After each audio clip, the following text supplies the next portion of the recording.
Welcome to the Everyday Apostle, where ordinary lives meet extraordinary faith. Join our host, Kendall Peterson, as we explore how everyday men and women bring the gospel to life wherever they live, work, and play. Let's dive into it right now.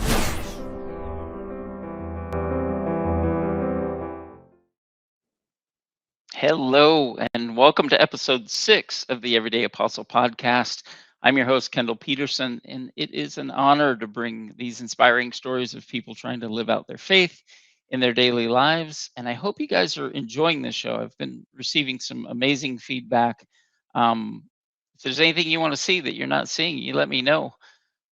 Big thank you for all of the prayers, the messages, the support that I've been receiving, and especially for today's partner.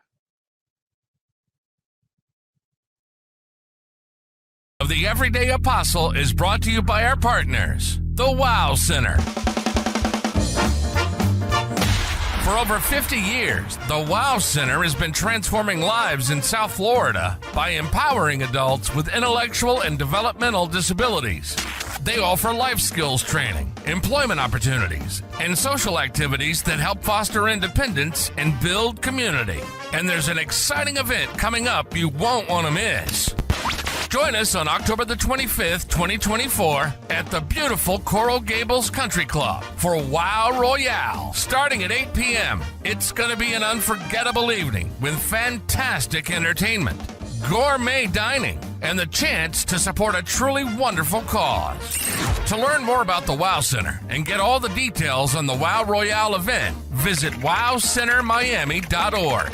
That's wowcentermiami.org. Get involved, make a difference, and be a part of something amazing. The Wow Center, empowering lives and building brighter futures. See you at the Wow Royale.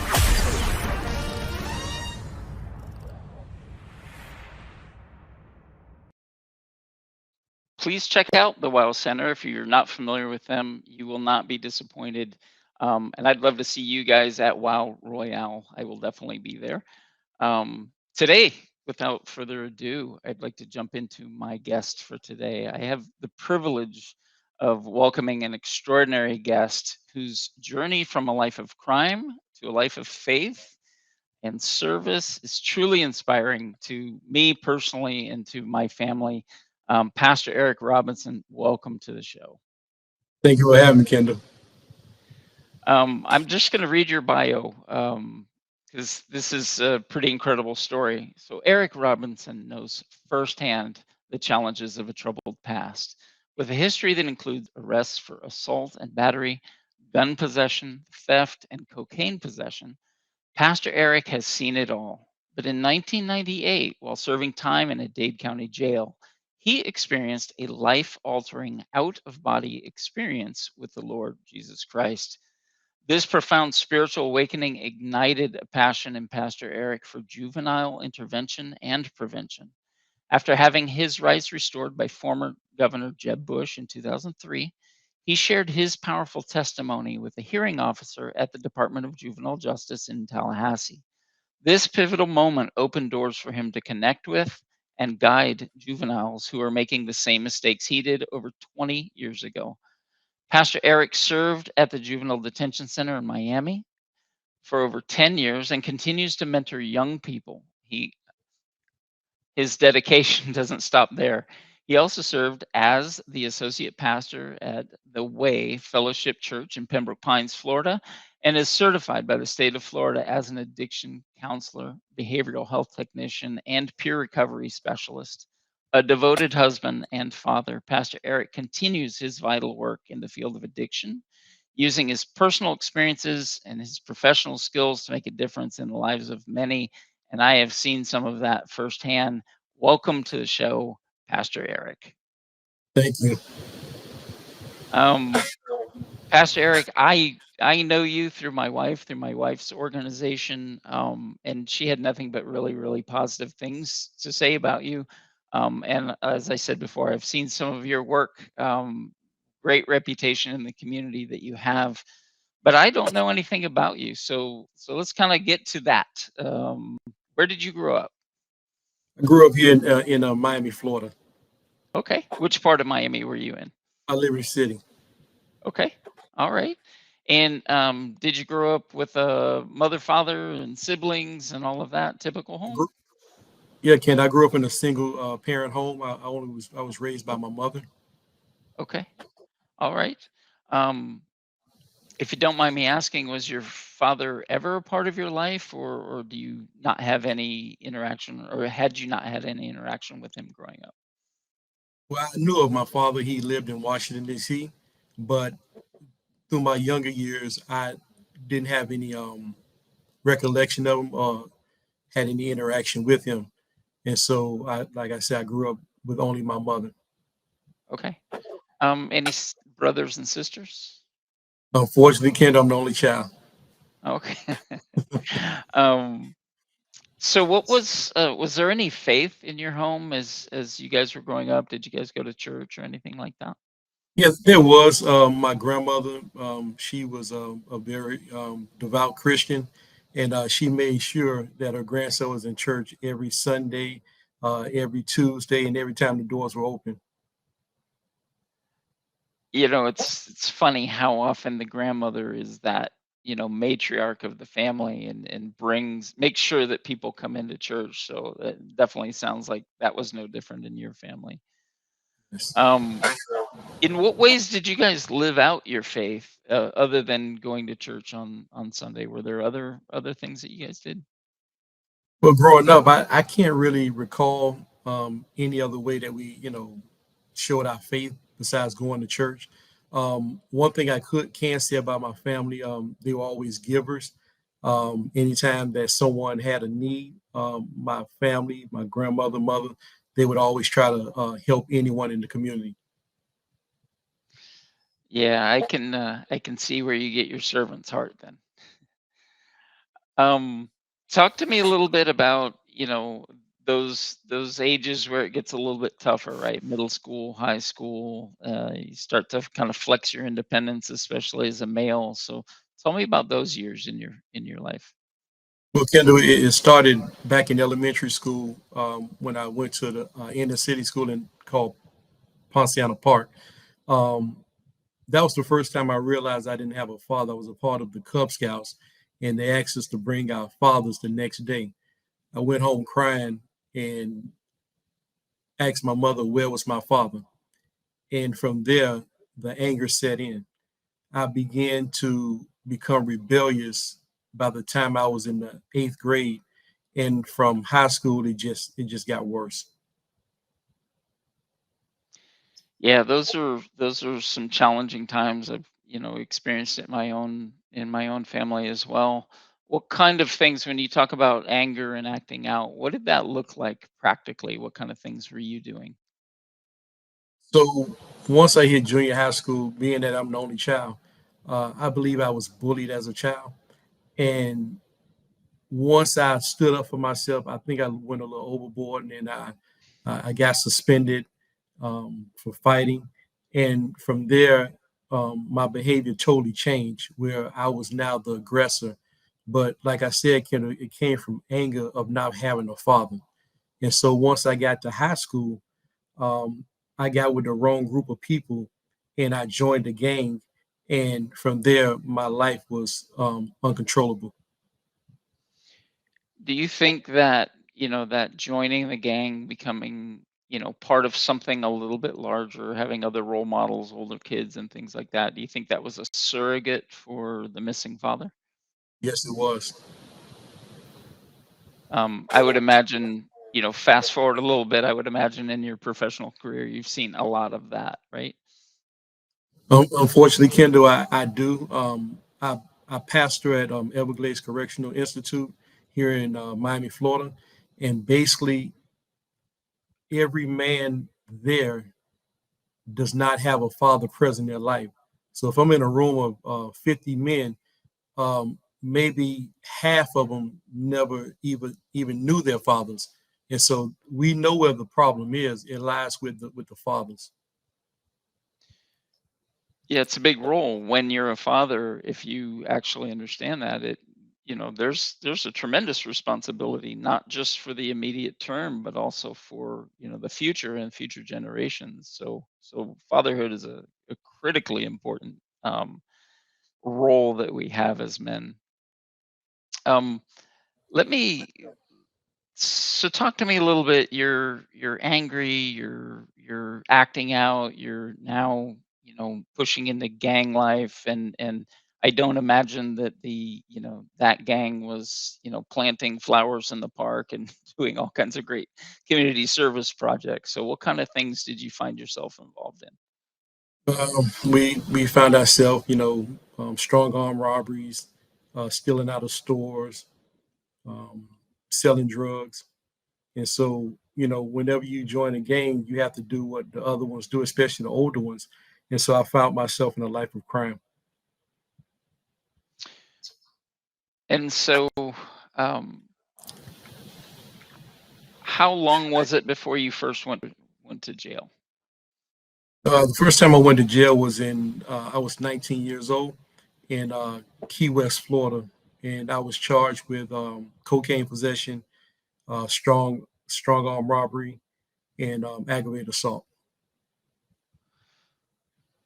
Um, Probably not victimless crimes, but so that was, you said, the first time. Why don't you go ahead and just kind of walk me through your criminal career? What I ultimately would love to get to, Eric, is that in that part of your intro where you had a profound experience. So lead me through your jail time, your criminal time, and all of that up to that experience. So from, I can say, 1989 until maybe 1998, I was, in and out of incarceration. I've never been to prison, only county time. And so this last time when I, committed a crime, mama couldn't get me out of trouble because I did something so profound. I went back to my job with a gun, and I threatened people. To make a long story short, um, you know, I was wrong, even though the people that were there did something to me that I won't get into, but I was wrong for going back to my job with a gun. From there, I was facing 10 years in prison, and only through the grace of God, I only did a year in the county jail. And some of it was spent in work release.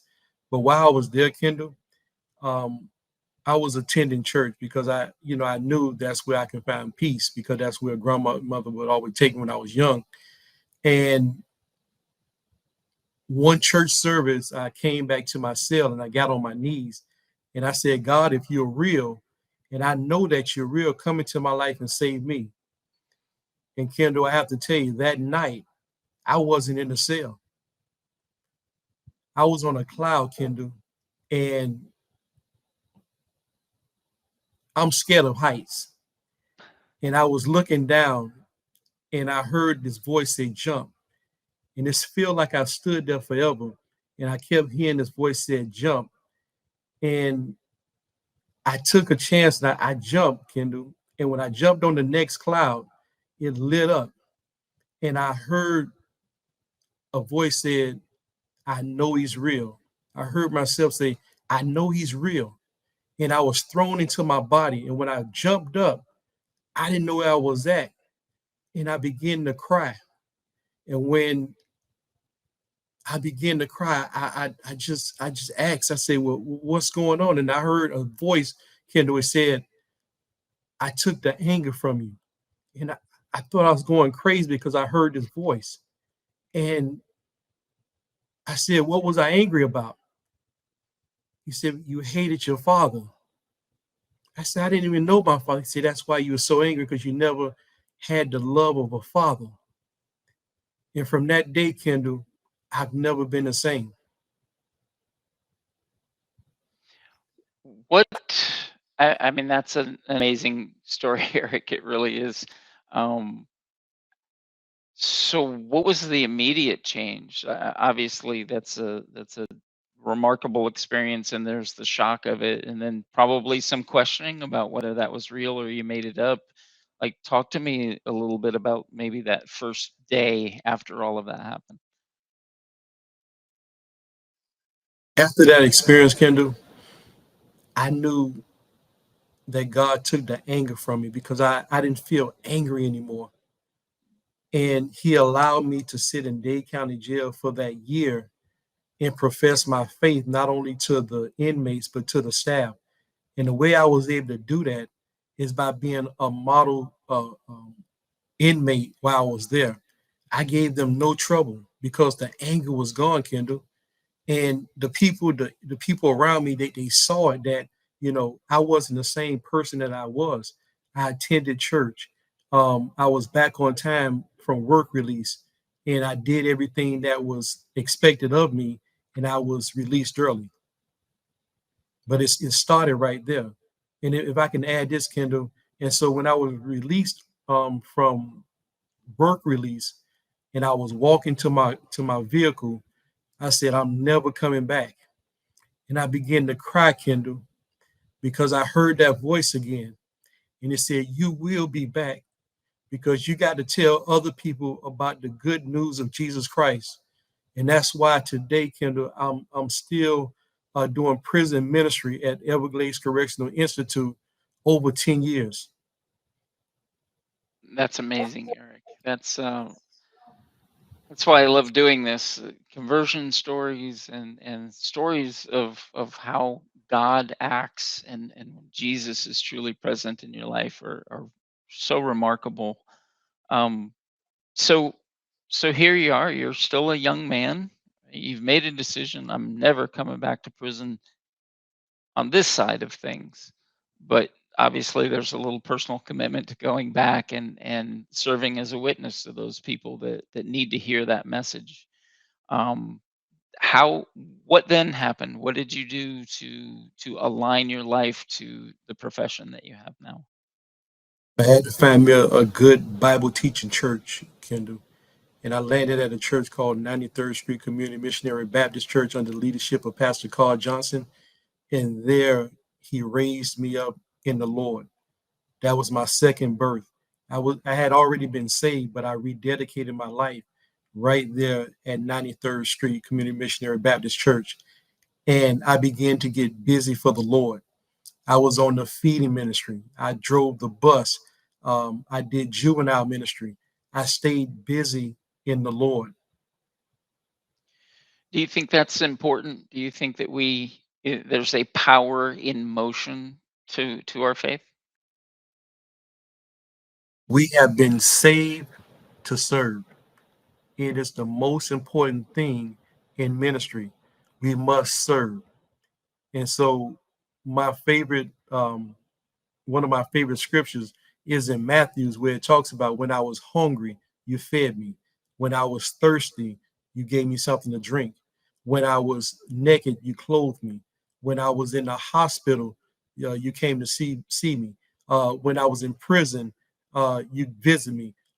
What it's saying, Kendall, is we must be about prison ministry, clothing ministry, feeding ministry, hospital ministry. We must be that. That's the Great Commission right there, to go out into the world and save the lost. Amen.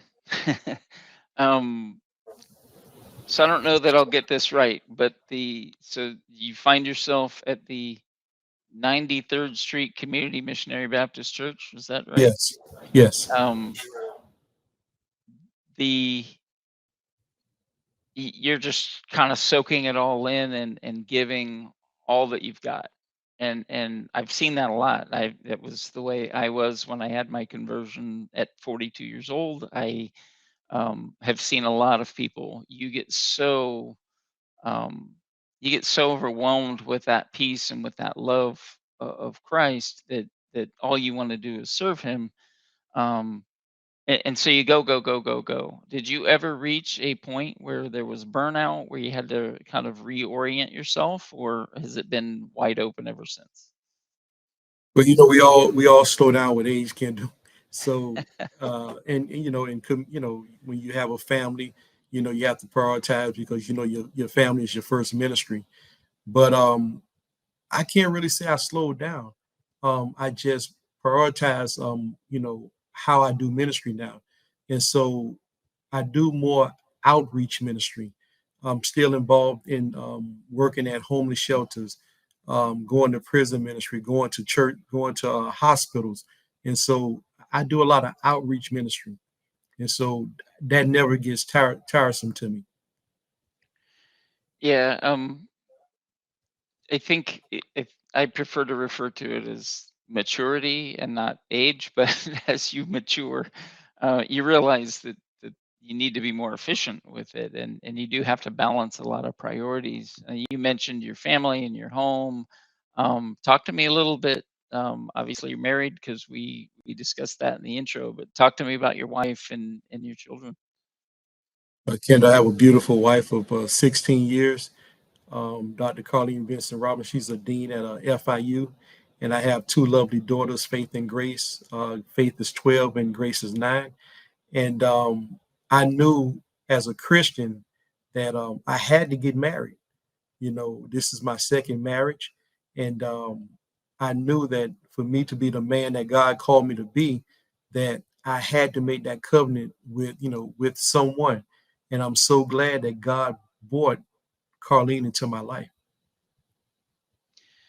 Yeah, that's a calling, right? We're called to be priests, whether that is, preaching in a church or whether that's being the spiritual head of the household. And being the spiritual head of the household is the one that often gets forgotten. Um, but you can't do that without, having a good partner and then having Christ at the center of that relationship. Then you're empowered to do all else that you do, right? The outreach ministry and your children and teaching them and all of that. So I have definitely seen the fruits of that. Um, when it comes to balancing that time, so this is always a struggle, and I hear from a lot of probably more men than women. I think have a struggle with it because men tend to be 100% or 0%, and it's a little hard to balance that. But how do you what do you do personally to help balance your commitment to your family, your commitment to your wife and your children, as well as your commitment to ministry? Well, first it starts with communication. Um, Me and my wife have to have a very strong line of communication, and we have to talk about, what is it that I can do and what I can't do. And so we talk. I always run everything by my wife first before I do it. And I think that's the secret, just to let your wife know that, hey, I'm going to be doing this, and what's going on with the family. Does the kids have appointments? But always making the family first. We have to know how to say no, and so I've learned how to, not put too much on my plate, but what's on my plate, my wife knows about it. And I think that's very important, not to just, say on the fly, or I have to go preach over here, or I need to go, over here. Um, we all always must remember that our family is our first ministry. And so I believe that we have to have a very open line of communication with our spouse on everything that we do. Well, interesting that you say that. Family is the first ministry, because your business is called Saving Families. So why don't you tell me a little bit about that? So saving families was birthed out of what I didn't get, Kendall. Um, as I say, when I was young, which we didn't go into, but my first recollection of life, my mother was married to an abusive person, so I grew up in a domestic violence home, and so my mother was married 3 times, and so I never really had a stable family environment. So saving families is just what it is. We believe that each child needs a mother and a father in the household. And so that's very key to growing up in our world and our society of today. The next thing that we deal with is addiction. Because I didn't have a father in my household, um, I turned to addiction, alcoholism, and I began to drink too much. The next one is reentry. Due to me not having that family component and get involved in alcohol and crime, I end up incarcerated. And so, saving families is just about that.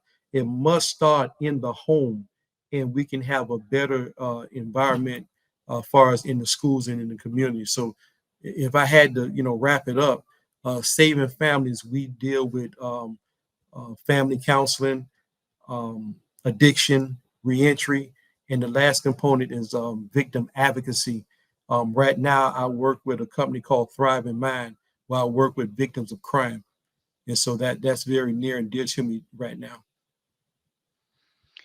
What admirable work that is, Pastor Eric, and uh, a noble calling, right? Because I 100% agree with you. I think that we lose society if we lose families and we lose the home, and that's the frontline ministry right there, is making sure that families are supported, there's love at the center, and there's God at the center of that. So kudos to you and the work that you're doing. um, how can people find Saving Families? How can they find you? Our website was just started. It's savingfamiliesinc.com. You can find us there and get more information about what we're doing. Like I said, we just launched the website, and if anyone wants to volunteer, um, we always have room for volunteers. That's fantastic. So I will put that link, and Eric, if you want me to share your contact information as well, we'll put that in the episode page, in the podcast episode page. We'll provide that information to make sure people know where they can find you, how they can support you, and then how they can volunteer as well. Unfortunately, as I warned you, this time goes very quickly, and so we're going to have to wrap this up. E- Eric, I think that the work that you're doing is amazing, and your story has been amazing. And thank you so much for sharing it with us and with the audience. I um, I, I could not agree more with you that the home is that place that needs a tremendous amount of focus, and a lot of what we see and most of what we see going on in the world happens because there's a breakdown of the family unit and breakdown of the home. So I applaud you again for the work that you do, and I will do all that I can to help make sure that people know how to find you and know how to support you. Some really great pieces that you shared with us about just having Christ at the center of your life and knowing that all of those things we're burdened with, we can give up. But also, as we get older and we enter into relationships, to make sure that we find the right person, we put Christ at the center, communicate, and all of those healthy attributes of a relationship, because that's what's going to make our lives more meaningful and allow us to serve God in a more meaningful way as well, supporting each other. So thank you for sharing all of that. um, I'd like to acknowledge our partner, the Wow Center, again. Check out Wow Royale coming up. And a big shout out to our producer, Rachel, who managed to pull off this fully virtual studio that we have this week. Very different. And probably you saw me fumbling a little bit here, more than usual anyway. This is a very different look and feel for us. But she made it happen, and I am very grateful to you, as always, Rachel. If you are called, if you feel called, you feel a little rumbling in your insides that you want to help us, we do need sponsorships. We do want people to be able to use our platform to promote the good things that they do. So please check us out at everydayapostle.com. That is everydayapostle.com. And listeners, I ask you to continue your journey. Be in prayer. Continue to focus on what God has for you in your life. And don't be bashful. Don't hide your light under a bushel basket. It's okay to be Christian. It's okay to believe in God. And we all need the support, and we need that community. So feel free to do that. With that, we're going to draw episode 6 of the Everyday Apostle to a close. Thank you very much, and God bless you. Tuning in to the Everyday Apostle.